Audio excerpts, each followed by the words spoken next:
All right. So welcome back. We just finished up with the interphase, which is the longest period of the cell cycle.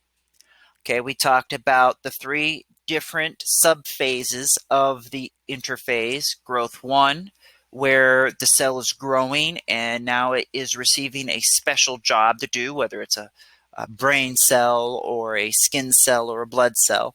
Okay, during the synthesis stage, the S stage, we're seeing the DNA duplicate. Okay, and by growth 2, it's splitting into two separate DNA strands. Now it's ready to enter mitosis. Mitosis occurs after interphase. This is where cell division actually happens. There are four phases or parts of mitosis: prophase, metaphase, anaphase, and telophase. The first phase is our prophase. There are three things that we need to look out for during this phase. First, the chromosomes can be seen as two chromatids in the shape of an X. Okay, it's these little guys right here. Now, the nuclear envelope around them is going to dissolve, and we're starting to see the centraloids become present with some spindle fibers coming from them. During the metaphase, the second phase in mitosis, we're seeing the chromosomes line up in the middle of the cell. The nucleic envelope is gone. There is no longer a nucleus present.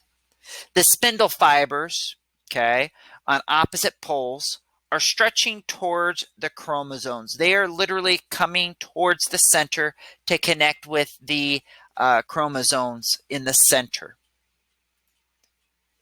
With anaphase, the third phase in mitosis, okay, we're going to start seeing those spindle fibers literally pull the chromosomes toward the separate poles. I think you can start to see where the two daughter cells are going to end up forming on the left and on the right. The chromosomes are literally split in half, and the sister chromatids are now their own chromosome. In the final stage of mitosis, the telophase, we see the nucleic envelope reform around each set of chromosomes. So now the daughter cells each have one. You'll see the one daughter cell on the left, one daughter cell on the right. Okay? And those chromosomes are going to straighten out. They're no longer going to be coiled up. The spindle fibers are gone because they no longer, have a purpose here. They've pulled the DNA chromosomes apart, so they no longer serve a purpose here.